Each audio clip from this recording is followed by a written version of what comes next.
With Raycon, you get an amazing deal on premium audio every day of the year, but that doesn't mean they're not having any sales for Black Friday and Cyber Monday. Far from it. They're actually doubling down on their amazing value by offering our viewers up to 30% site-wide. It's time to save big for Black Friday / Cyber Monday. Go to buyraycon.com/wellread today to get up to 30% off site-wide. That's right. You'll get up to 30% off everything on Raycon's website when you go to buyraycon.com/wellread. Skew. All right. Well, here we are. You know what my least favorite WellRED podcasts to do are the ones where I know absolutely 100% what we're going to talk about. Yeah. Well, You know what I got. Yeah. I mean, yeah, you're right. It's definitely what I want to talk about. At least there's so many different aspects of it. But it is funny. I don't want to talk about it, but it would be insane not to. Last week, we recorded like on election day or whatever, and told everybody that. But then it came out on Wednesday, so we said a lot of stuff that did not come to pass. Obviously, we didn't make any grand predictions. Well, the main thing that I remember us saying was that we were all like, because I said something about it's going to come out on Wednesday, so who knows? And then we were like, well, we're probably not going to know Wednesday, right? It'll probably be days later. And then I was like, yeah, I think most people agree that like if we know the answer tonight, I mean that's probably not good. That is good for the Democrat. And Drew was like, yep. I think most people agree like it's not going to. We probably ain't going to know tonight. If we do know tonight, it's probably good for the Democrats. I don't think anyone's really expecting a scenario where Trump wins and it's by enough of a margin that you can go to bed knowing the answer. And we were like, yeah, obviously that's not going to happen. And that is exactly totally what Barry did happen. So not like us to be wrong about stuff, but, I have been getting asked on my hero plenty, just point blank. How do you feel about it? And I always said, I feel like he's going to win just because I feel the same way I did the first time. But I also was like, however, I'm stupid. So that could be a good thing, but apparently not.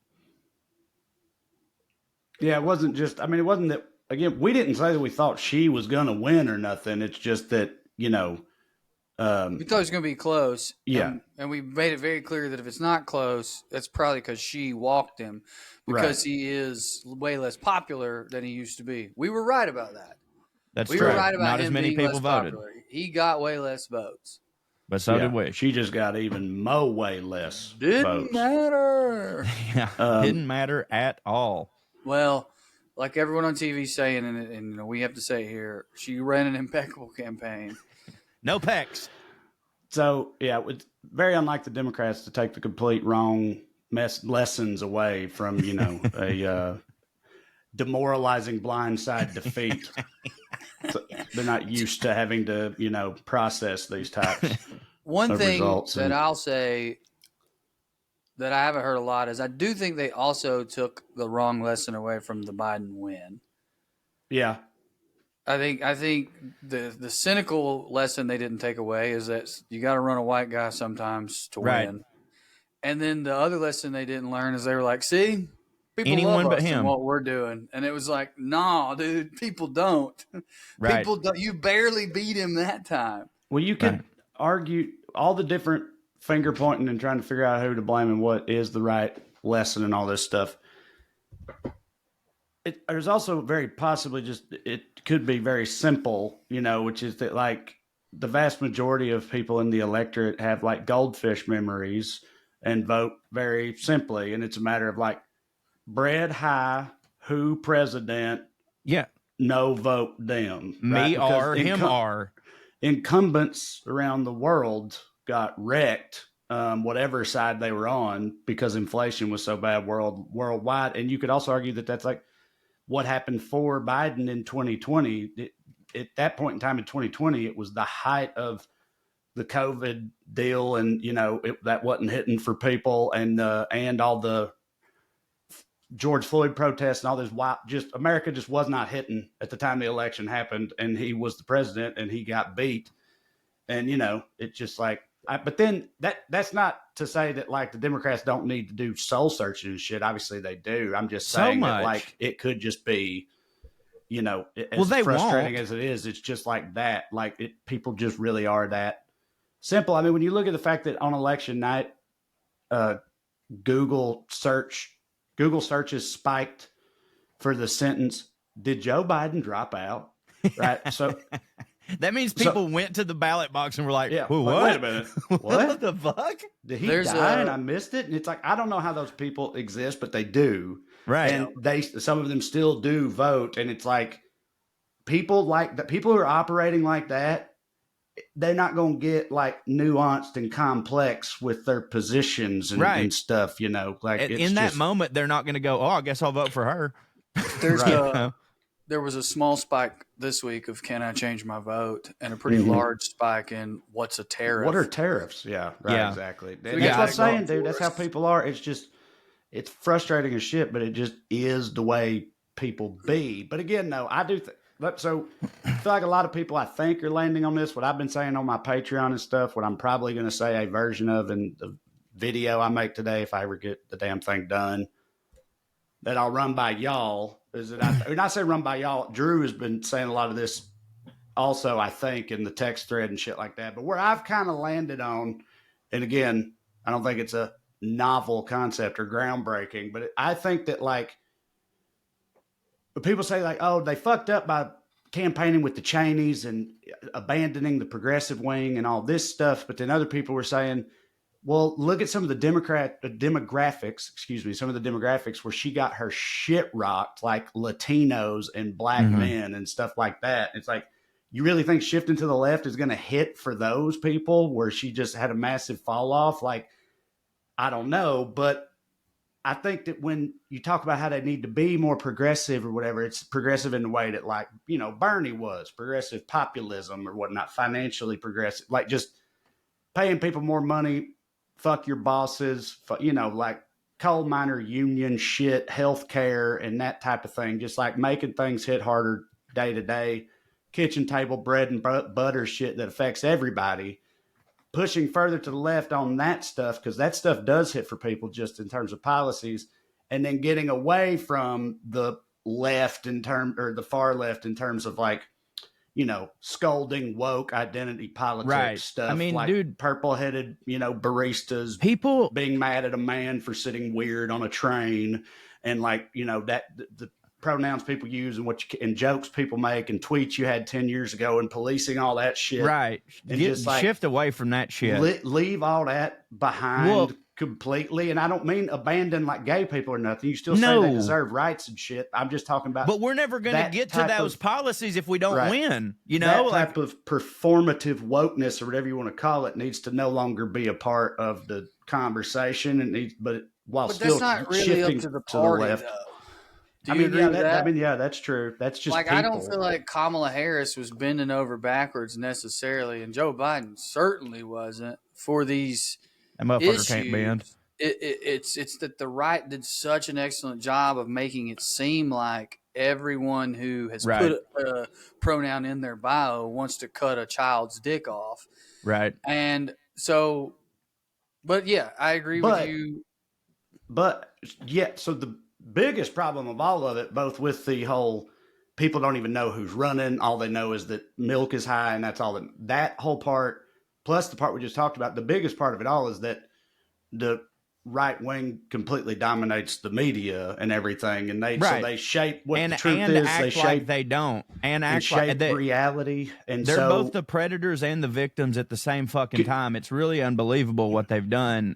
But so what you predicted still that have was to the three of us in a book in 2016.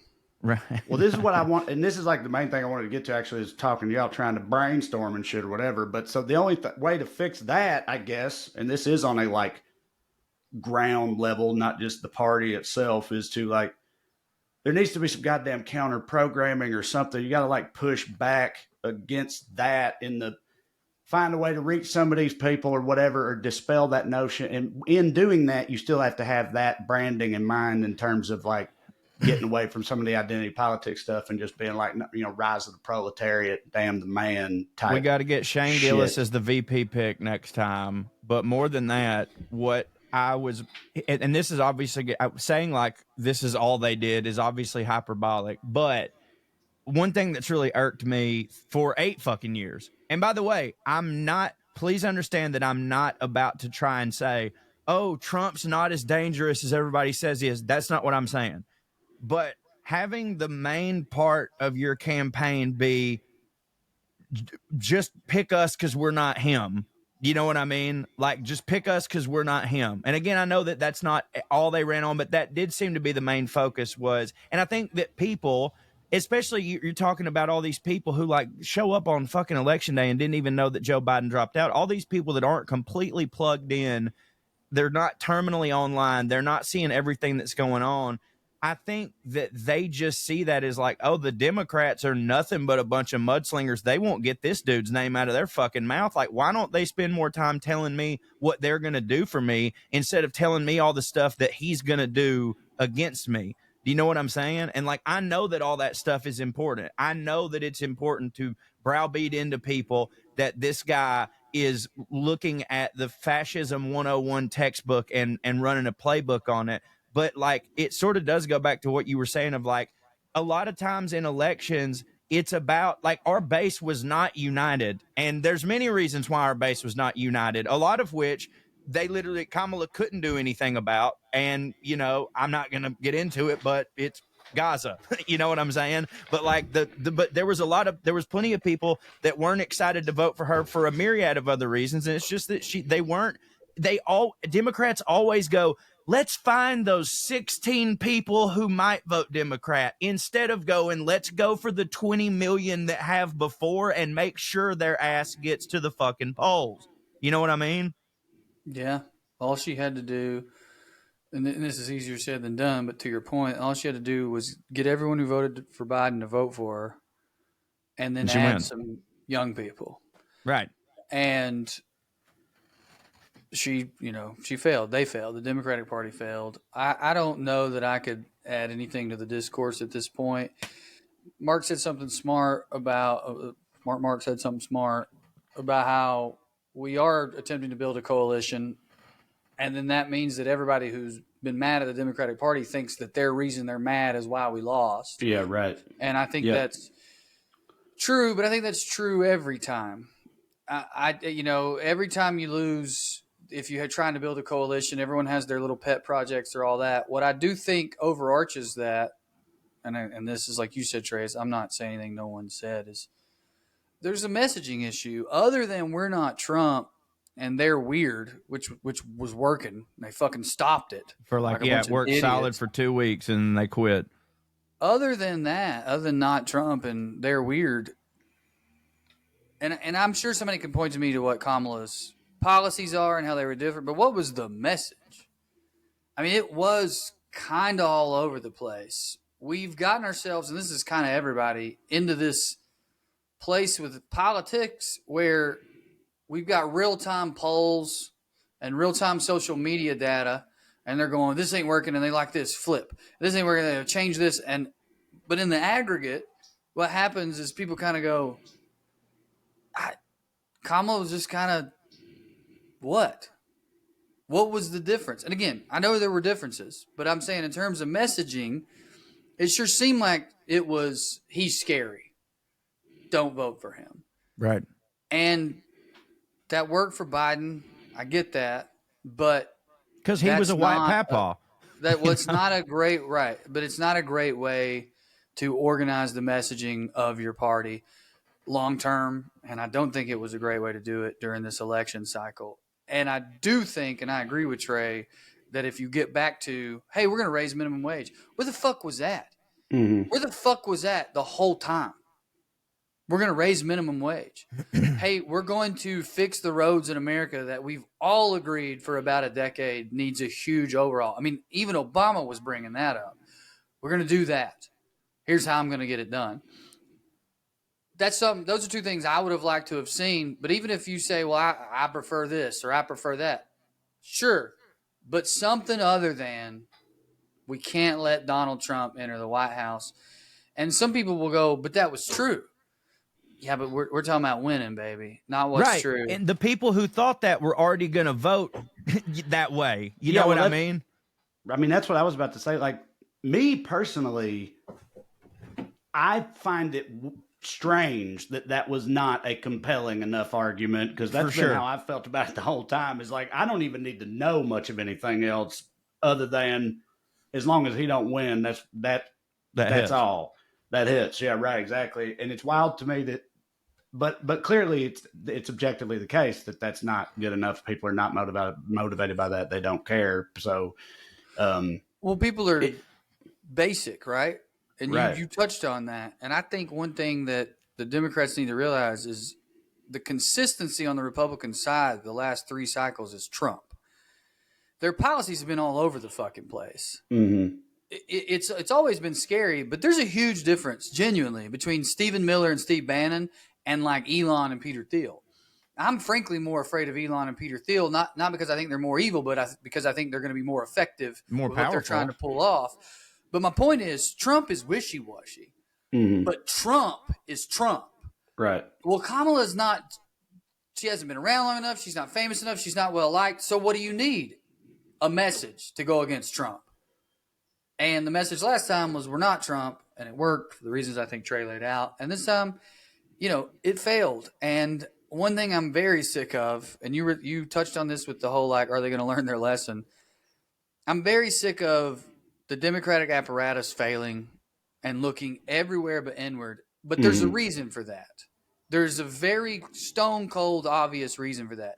The people who go on TV and say everything but they failed, that's because they are the apparatus. They're the machine, yeah. They are getting paid. They are getting consulting fees.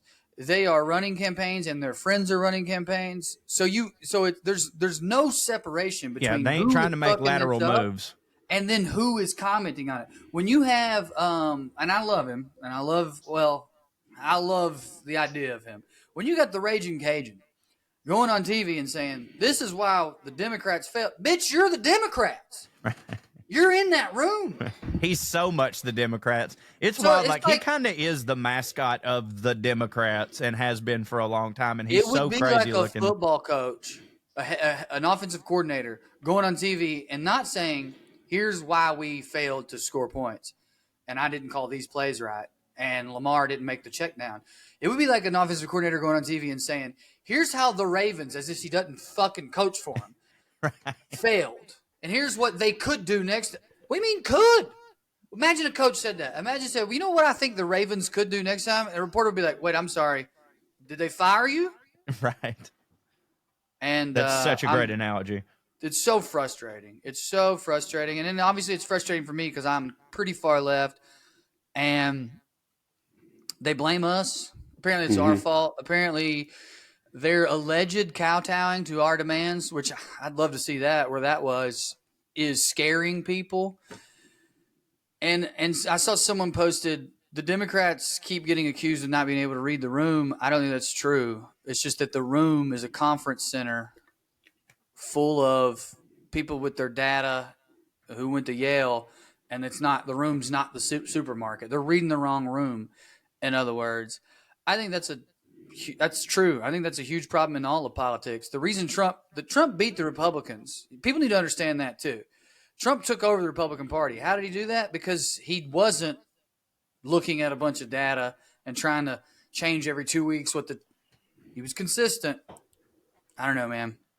I said something along the lines, some dumb fucking tweet that was like, I hope that one day in the future I get to vote for someone again instead of against someone. And of course I got a lot of shit that was like, you're the goddamn problem, man, and blah, blah, blah. And I was like, whoa, hold on. I'm voting for Kamala. Like, I'm going there. I'm 100% going to vote for Kamala. And they're like, yeah, but because you saying stuff like this, might be deterring other people from blah, blah, blah. And I was like, let me tell you something right now, buddy.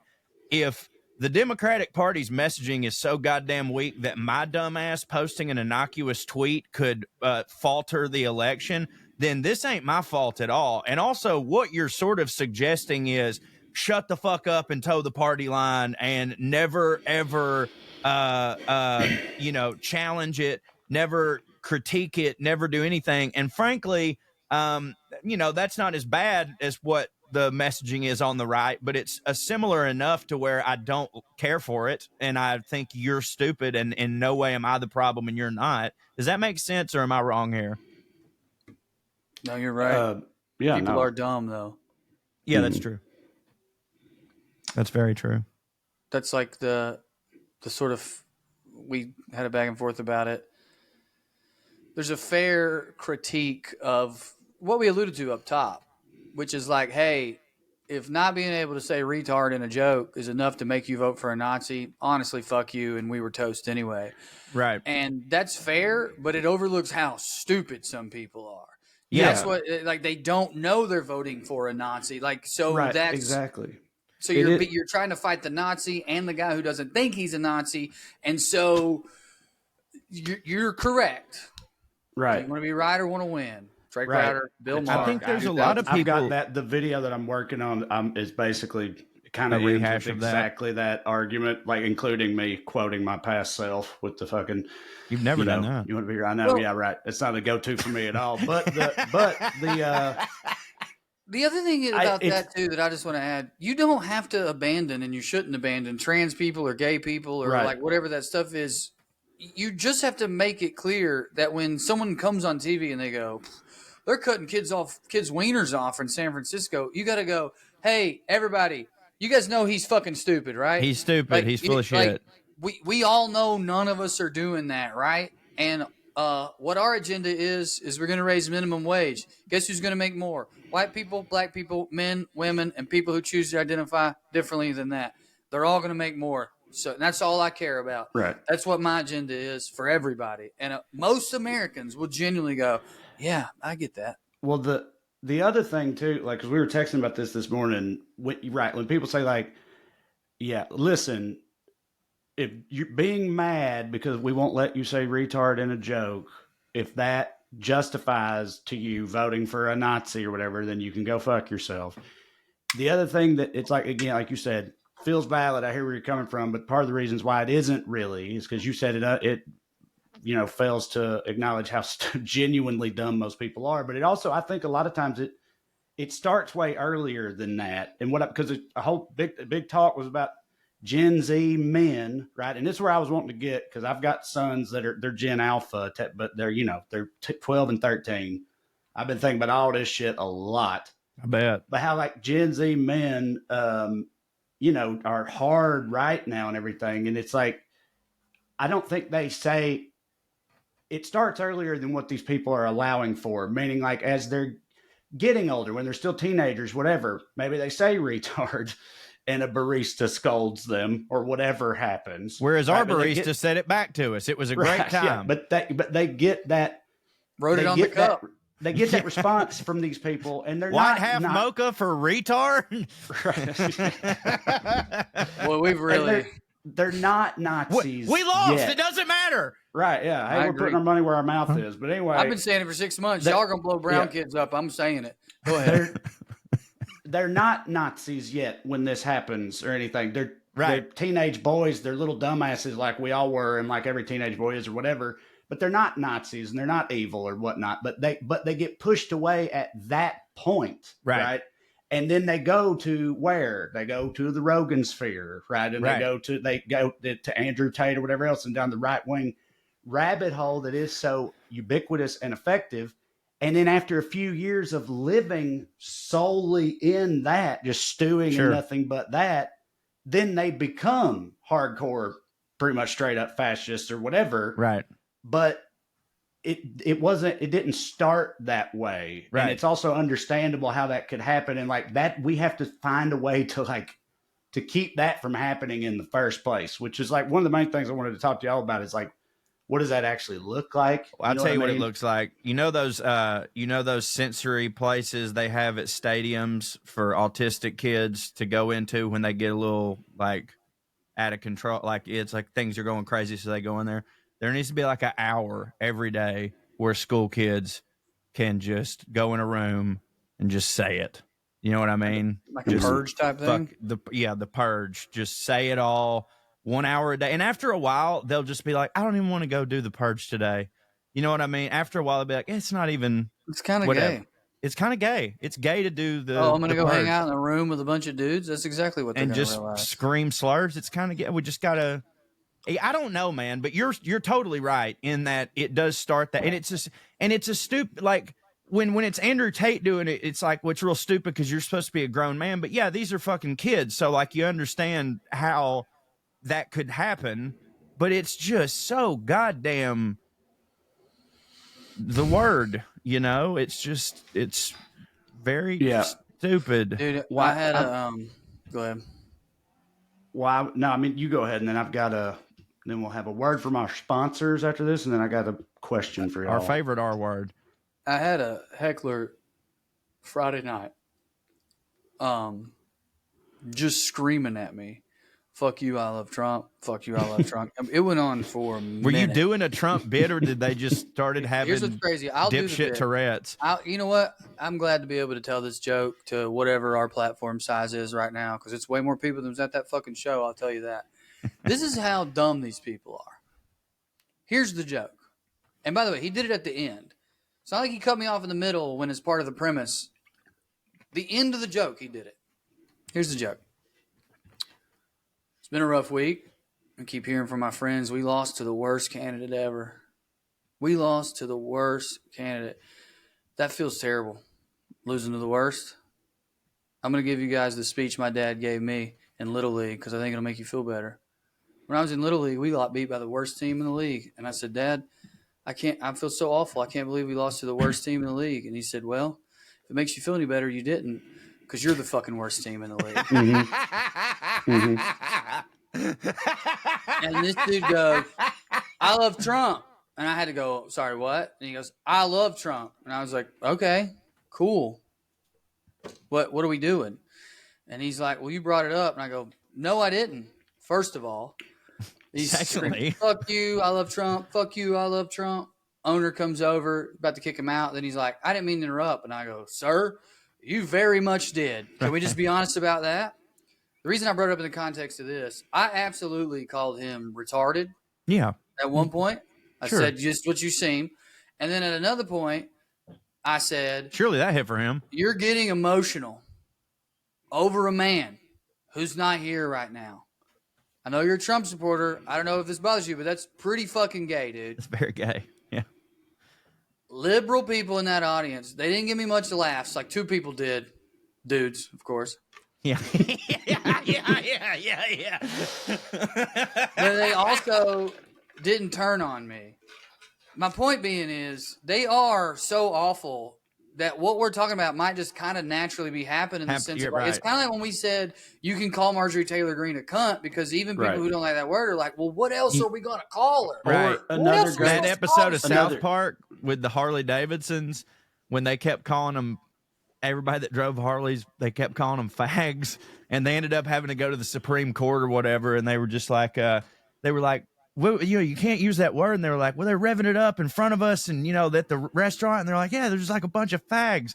And they're like, well, that's, but you're calling them homosexual. What? No, homosexual. There's no problem with that. There's a huge difference. And they go, well, what if a gay guy was on a Harley doing all that? And he go, well, he'd be a gay fag. Why is it so hard for people to understand? It's like, maybe if we just start calling it to them, it's fine. Well, I mean, another recent example that was a hugely viral moment was when Jason Kelce was going to watch his brother play football. Or no, was he at Penn State? He went to a Penn State game. He went to a Penn State game. He went to a Penn State game, and outside let me set the scene real quick, how badass he looked.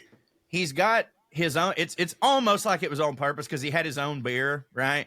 He's holding a case of beer and a single beer with the same hand. Like he's got an open beer holding a case of beer that he is drinking the beer with. That's how strong this motherfucker is. And then someone wants to talk shit. Well, you keep going, Joe, since you got all the details down. So anyways, this dude comes up, he's one of these little TikTokers just looking for fame. And he goes, hold on just a second. He goes, hey, how does it feel that your brother is a because he's dating Taylor Swift? And Travis Kelce turns around, sees him. Jason Kelce turns around, sees him, grabs his phone, stares at him, and I'm sure the life left this boy's soul. fucking never loses eye contact with him, throws his phone down as hard as he can, and goes, "Who's the now?" Right? And I've never, except for twice in my life, and I mentioned this, 9/11 and when all them rich dumbasses died in the submarines, I've never seen America more united. The most prominent gay people on Twitter were like, he absolutely should have called him that. That is not a slur in that moment.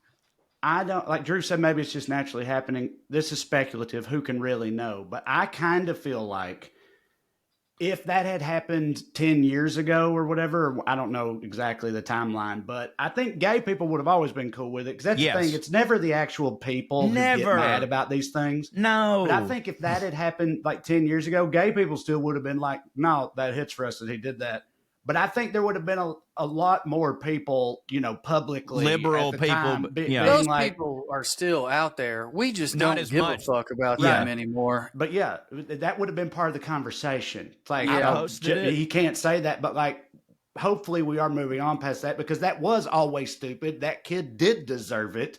It was an emotional thing. It was a crime of passion. He didn't have time to think about it. It's the best way to go after, to like, it's the best way to hit back at somebody like that. Who called you yeah, exactly. Well, it's also, you meant it as a slur, and I know what you meant by that slur. Because let's think about it. You literally are calling someone a gay slur for dating a woman. Dating a billionaire woman. The most famous woman on earth who owns a jet. Fucking nothing gayer than that. So the meaning of that word in that context, queer. Anyway. Yeah, the meaning of that word in that context is meant to be just totally, you know, a derision type thing, derogatory. So it's like, now I'm going to slam this in front of all these people and basically dare you to do something about it. I do want to say, though, and let's give some of our fans 2 seconds to breathe with everything else we've been saying. That word, and I've had this argument with a good friend of mine, and she's like a hot chick who's like a little gay. She could get away with it anyway, but I don't think that word's back. I just, if you're out there listening, if we got a 20-year-old fan, live your life, but I still think you'll get a drink thrown on you for throwing that one out there. Well, I think there's a list of words. They range from cunt all the way to the N word, and they were all gone, and then like 3 are back. But on the tail end, the F and the context in this situation matters. That was always part of my argument the whole time. Because if he just said the N word, it wouldn't have mattered to context. You know what I mean? Well, the context wouldn't have helped him in that situation. I know. I'm just saying, like, there are some times when the context, you know, just does completely matter. Dude, I retweeted that shit. It said something like, you know, this dude's honestly lucky that all he did was get his phone broke. I had fucking 300 comments from, I assume mostly gay people because they're our fans. And all of them were saying the same thing. Hell yeah, I just said the same shit. Fuck him. This is absolutely, he's got a gay pass or whatever. One person, do what? It does help that he's hot. Of course it does. One person, though, on there was like, absolutely not. There's never an excuse. And then, like, so many people came in, were like, read through this comment section. There's 300 of us. Like, it's totally fine. And you're the one person. Like, you're fucking wrong. There is a context in which it's fine. This might be the only context, but this is it right here. We also don't need to black and white it as long as we're not crucifying people. We can just go, yeah, I wish he'd have used a different word, but he didn't. And then, he wishes he would have too. I don't need a pound of flesh. No, he don't. From him. Yeah, no. You know what I mean? And I don't either. Yeah, but like, I don't need a pound of flesh from him. No, he used the right word. That's the perfect place. That's the place we got to get to. That I'm hoping we're at is okay. Because that personally offended me, I don't need a pound of flesh from someone who I know's heart was in the right place. And it certainly doesn't mean that people should just now go, oh, cool, we can say it, and run around just, anytime they see somebody like Richard Spencer, just start calling him the F slur. You know what I mean? Like, I hope that don't happen either. That was just a perfect moment of, oh, hey, before we go on to our sponsor, Drew, you were talking about that heckler at your show. Something happened to me at my shows this weekend that I've never seen in my life in comedy. A guy kicked himself out of the show. He kicked himself out. He didn't like it and he left? No. Walking? No, he was liking I know it. You've done that. No. It wasn't during me. It was during Dale's part. I did, of course, I walked to my first show. got a call. Danielle was at home on her one night off, gets a fucking phone call. Corey, God damn it. No, this is during Dale's show. No, he was loving the show so much that he was doing that thing where he was heckling positively, kind of, but like he just was going, "That's right, brother. Oh, yeah. Oh, that happened to me. Oh, that, and he just kept doing it. And so Danielle like went over to him twice and was and I was there both times. Like because this dude was fucking, you talk about FDDH, son. Like he was a big old boy. Shaved head, tattoos on his neck or whatever. So I followed her over there. I guess it seems like me being white knighty, but like I was part of the show. So I was like, I just want to make sure that no words are minced here. And she was cool. She was like, sir, listen, we know you're having a good time, but just, if you could just keep it down just a little bit, just laugh. You know what I mean? Just laugh. Okay. Does it again. Third time he does it. Daniel hadn't even gone over there. This motherfucker just stands up and goes, fine.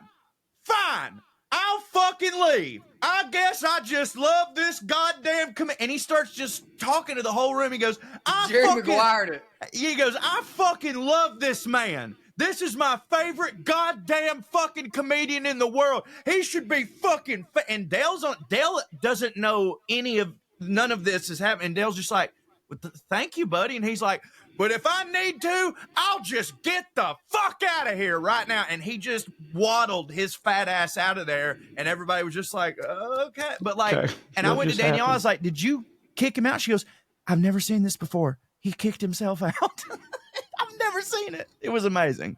Some lady shushed him.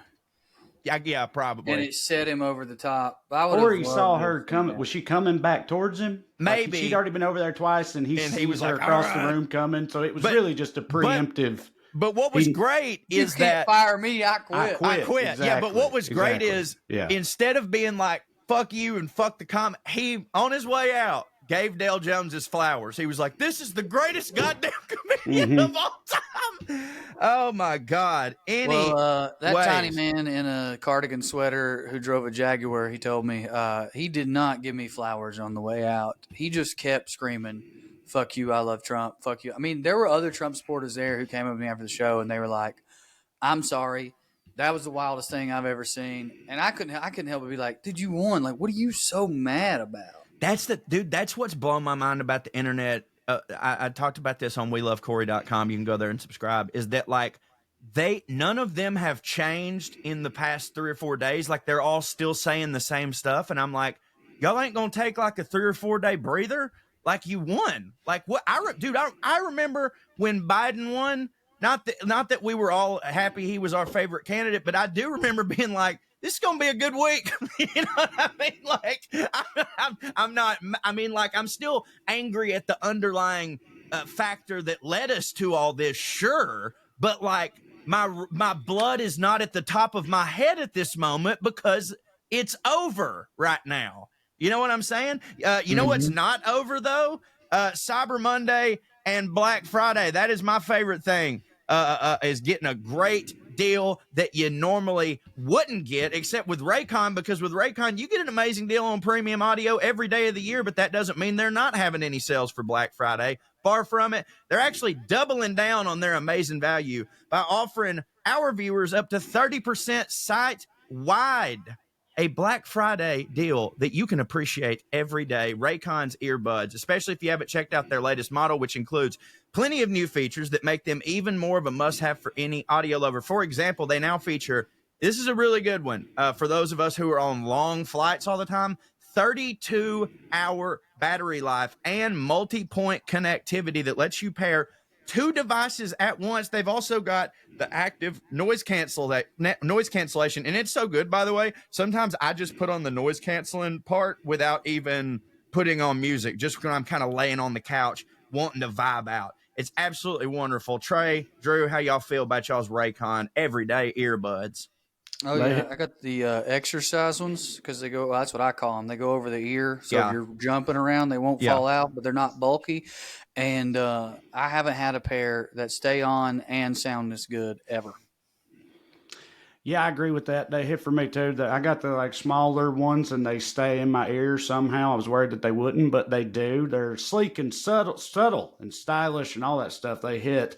And another thing about them is, although Raycon's quality rivals some of the biggest names in premium audio, which I can personally vouch for, Raycons, however, start at just half the price as the other guys. So that's maybe the hitness part. They're already an incredible deal every day, even before you factor in their Black Friday and Cyber Monday offer of up to 30% off site-wide. So yeah, they got all the little tap features. You tap this one twice to pause, you tap this one, turn the volume down, turn this one, turn the volume up, you can tap this one 3 times to go forward, this one 3 times, and it's wild how you can just do whatever you want to with them just by finger tapping. Welcome to the future, y'all. State-of-the-art technology with my Raycons. I'm not just saying that. I had a pair of earbuds that'll go unnamed that I'd had for a long time. My Raycons came a couple weeks ago, and I tried them out and have just been rolling with them ever since. I immediately bought Amber. I got the ones they sent us, and I immediately, because they're such a good price, I've just bought Amber another pair. So now we got 2 that we're rocking with, and they come in a very pretty purple color. I feel bad about our other sponsors because we're just slobbering on Raycons. Yeah, they do hit, though. They do hit, everybody, and it's time to save big for Black Friday and Cyber Monday. Coming up, go to buyraycon.com/WellRED today to get up to 30% off site-wide.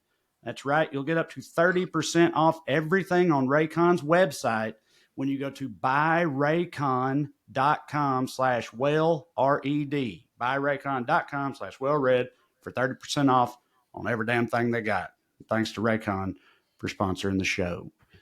All right, so the main thing I still haven't really got to is, like I said, because of my sons, I've been thinking a lot. And it's about what does it actually look like to, again, counter programming or whatever you want to call it, like shit that would hit for boys and young men and stuff that ain't all that shit. Do you know what I'm saying? Like stuff that appeals to them, but is not fucking Andrew Tate. You know what's funny is for a long time it was Rogan. Like before the shift, Rogan, it was just Rogan. Well, when we were like late teens and early adolescence and stuff, fucking The Daily Show and Colbert Report was the coolest shit in the world. It was so cool. They were left leaning. It was like every dorm room every night was smoking bowls, and at 10 or 11 o'clock, you sitting down and watching The Daily Show, getting high with your buddies or whatever. And half it was like the hitting writers, the comedy writers in the country right now are products of getting high in their dorm room and watching The Daily Show. You're correct. And it's like Stewart has been grandfathered in. Chappelle, yeah. You know what I mean? But that just ain't. It's not cool. And Saturday Night Live used to be that way too. You had, but other things changed too. You had rap, you had rock. A lot of those things now are 50-50 at best, if not kind of right wingy. Yeah, they've just it's like this cycle of both co-option of the things that are quote unquote cool, and then also, cool new young versions of it, just being attracted to that for a variety of reasons. Some of it is the scolding, and then there's other stuff too. I don't know what it looks like. I think unfortunately Tyler Childers, but he's not mainstream enough. I mean, those guys are doing great stuff. Well, a lot of people like him though who are mainstream. Like Zach Bryan was kind of vocal about politics when he started out, and now his line that he says all the time is like, if you care more than a little bit about politics, you're lame. And he's huge with the kids, and that's how. By the way, that's how a lot of them feel. Just for the record. Yeah, right. But unfortunately, what I think it's going to actually look like, is like actual resistance to. We meaning the left will become cool again, but only because of harrowing, ridiculous catastrophic realities. Yeah, right. Well, because we're result from the right being in charge or whatever. Because when we were that we're age, underdogs. When we were that age, because apparently millennials are the furthest left-leaning generation ever, and it's holding that way. And when we were that age, and that was all cool and everything, because we had 9/11, the Bush era, right? Yeah, it was the we Bush were underdogs, and the fucking Patriot Act, and the war in Iraq, and all that shit. That was the era we were growing up in. So that's what we were pushing back against. And then a lot of these kids, it was Obama and progressively woker stuff all the time. And you heard it here first. We need another 9/11. But they were also bombing brown. I cannot overstate, in my opinion, if you just want to talk about culturally. I'm not saying there's a direct result, but culturally speaking, You cannot tell people, especially young people, for years, they're the bad guys, we're the good guys, and not be the good guys. Right. Like you continue to do that. At some point, they go, well, you're both shitty, and I'm allowed to hang out on this dude's boat and say whatever joke I want. Right. Right. Yeah. No, that's true, man. Killer Mike, not himself. He didn't do it. He's not famous enough, but that's like the perfect example. This dude's whole thing was like, I mean, Killer Mike. He kills his enemies and cops. And then now he gets on TV and like apes for Cop City and how like it'll help Atlanta grow or whatever. That's the kind of thing I'm talking about, where people see that. Either you're not plugged in and you go, oh, I guess it's not a big deal if we kind of become right wing. Killer Mike's doing it. He's cool. Or you go, these people are all full of shit. Well, when Killer Mike, I didn't know about the Cop City thing until you told me a while back. Like, I remember I saw Killer Mike come out and do, and this was like around the time he was also doing stuff with Bernie. So it was a little shocking, but he came out like hugely in support of guns, but he gave his reasoning and I listened to it. And while I don't fundamentally agree wholeheartedly, his reasoning on why the black community feels a little bit differently than a lot of white liberals do about gun ownership and feeling that they need to protect themselves, I was like, yeah, you know what? That's your truth and you're speaking it, and I don't live in that world, and therefore I can't argue it. But I did not see Killer Mike shifting to, that authoritative Cop City thing, and that's... He's also super religious now. I just saw him live at Halloween, and it was literally, I mean, he was calling it church, and they were having church, and I had to dismiss myself from the congregation. We got to get God I didn't bring that here. up. I didn't bring that up to necessarily disparage Killer Mike. I just meant there's this shift in cool. He's just an example of it. And the future, I think, Trae, looks like, unfortunately, it's like just a response to dark shit. It'll just, rad people will do rad things. I don't want to give him too much credit for being any type of like charismatic Tony Robbins-esque like motivational guy, but it really don't hit for me that they got Russell Brand, just because the way that he speaks is it's just so he's got a British accent, and so a lot of young dumbasses are going to be like, this guy is a fucking Oscar Wilde or something like that. That don't hit for me. Well, he aged out of his thing. But he was very cool to young people. Once super cool. I thought he was rad. Well, I also thought he was really funny. He was funny. He was smart, and he had a lot of sex. I mean, the first time we ever brought this up on here, and we brought up the Kelce brothers, we said that that's like the hope of the left is dudes like that, slamming beards and slamming phones. But we also said a cocksmith, that might be good, like a real but one who don't rape, like an actual. Exactly. Like, I don't know how much y'all fuck with him, and I have not met the guy personally, but I've through like Donnie, because he's his buddy or whatever, and I always thought he was funny. But y'all like Stavros? Y'all fuck with Stavros? Yeah, I love Stavros, man. Drew just said a cocksmith or whatever else. Like, that's kind of his whole thing. Is like he loves talking about getting pussy and titties hit and all this type of stuff, but he ain't at all. He's also like, you should respect women, and he looks like the burger from Bob's Burger, and he's laying pipe, and I love it. That he's like an example too. Well, he's one of the original people on what they call the dirtbag left. When that term came about, he was on Nick Mullen's podcast, and they were sort of the prime example of what people meant when they said that. Him and Friedland. Nick doesn't care about any of it, but Friedland and Stavros are leftists.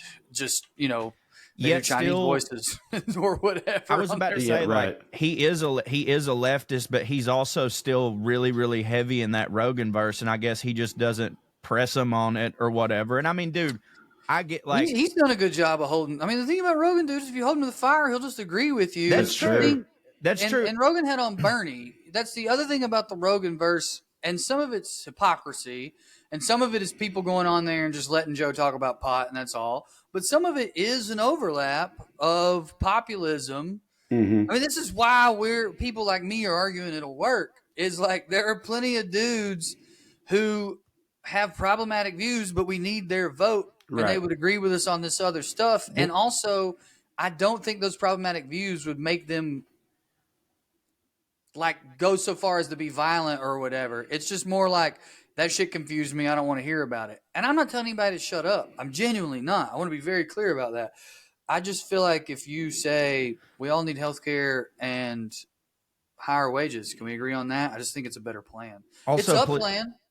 Please don't think that I was sitting here like saying Stavros was in some way complicit in something for being involved in the Joe Rogan verse, because, bruh, I mean, you got to take that gig. I'm happy for his success and all that stuff. And well, yeah, like you said, Rogan had Bernie on, and Rogan wanted to have Kamala on. And I know there was that whole like, well, you know, she's like, you'll have to fly out here to do this or whatever. And like, give Joe Rogan shit for all you fucking want, and I'm never going to blame you. But everybody acting like Joe Rogan, he absolutely should feel entitled to fly out to her. It's like, she can take her ass to fucking Texas.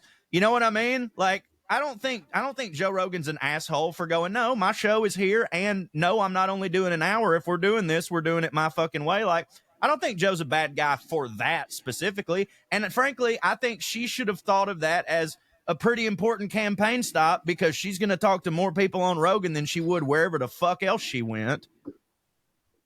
You think it would have mattered? No, I don't know, but it wouldn't have not in the end. No, but whatever she did instead of doing it also didn't matter. You know what I mean?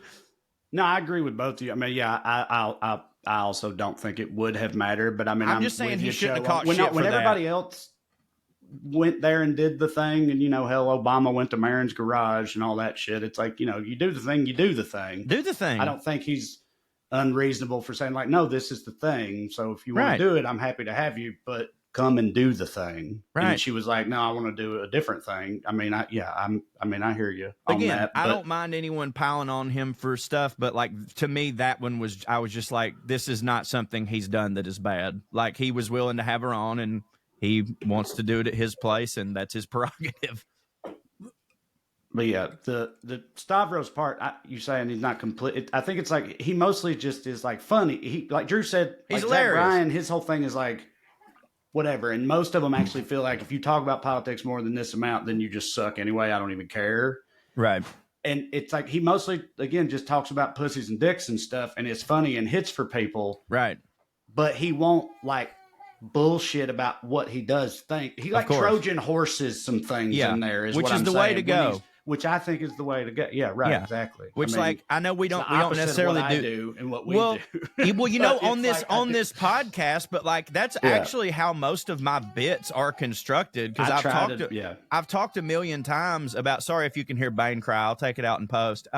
I've talked a million times about, like, people always say, how did you do those jokes coming up in a red state or whatever? And I was like, it's because I would lead with the funny thing, and I would Trojan horse the little thing, and they're already laughing, and they're not going to stop laughing. You know what I'm saying? And so, like, no, I like, obviously on this show, people know who we are. And when you go to do your stand-up, people know who you are. But you know, going back to your old style of comedy, that is exactly what you would do. Like, you had to do it. And if you were going somewhere and you know that not everybody here is a Trae Crowder fan, I know how you would do it. And it would be that way, because that's the best way to do it. Like, that's the best way to do it. I still do it that way, because I try so many mixed shows. I'm actually worried about our show at Zany's. I'm actually a little, not worried, but like, you know, I'm like, okay, I need to go remember what it's like to do shows in front of people who aren't a room full of purple or whatever. Because I've been doing so many purple me too. rooms. And I want to just quickly shout out our boy Sam Talent, who told Joe Rogan to his face on the show, there is no trans agenda other than just like having a life, and a good one. Hey, TraeCrowder.com for those Zanies tickets. By the way, it's December 12th through the something? 14th. 12th through the 14th is accurate. I'm in St. Augustine, Florida, November 23rd. And I rescheduled my Asheville show for December 20th. And that's all I got for the rest of the year. Asheville, Nashville, and St. Augustine. This Sunday, the 17th, I got a one-nighter in Phoenix, Arizona. Come see me out there in the Southwest. And then after that, the Bay Area. I'm sure those people will be feeling good and not freaking out or nothing. But the Bay Area, California, the first weekend of December. Then the aforementioned Zany shows with these fellers December 12th through the 14th. And then I'm closing out this year, December 21st in Chicago, Illinois. So go to TraeCrowder.com.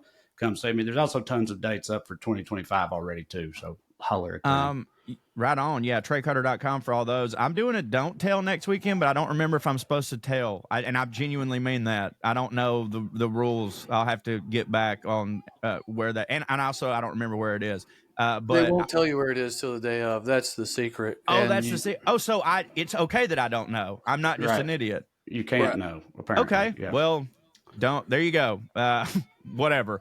Go to We Love Tell people the city. That might help them get tickets. I don't know that part. You don't know what city you're going to be in? I can't remember. I think it's Bristol, maybe. I'm about to say, what if they tell you that day it's in fucking Boston or something? I know it. It's in a message. You know what I like? It's in a message. Who I just booked you? Do you remember the person's name? Yeah. He doesn't. Yeah, I do. Nathan? Nathaniel, yeah. It's in Bristol or Johnson City, everybody. If you're in the Tri-Cities area, Corey will be at either Johnson City, Bristol, or what's the other one? Kingsport. There you Kingsport. Go. There you go. Corey will be in one Saturday. of those 3 cities next Saturday. Yep. He will find out, and so will you, which one the day of. But if you go to Tri-Cities Don't Tell, you will be able to buy tickets to that show, regardless of what city it's in. Thank you, Drew. I pled ignorance, and my man saved me. Go to WeLoveCorey.com for all my bonus stuff. Please listen to Putting on Airs. That's me and Trae's other show. And listen to Gravy Baby. And listen to Weekly Skews. All right. And thank you all for listening to the WellRED Show. We'd love to stick around longer, but we got to go. Tune in next week if you got nothing to do. Thank you. God bless you. Good night and skew. I'm coming, buddy.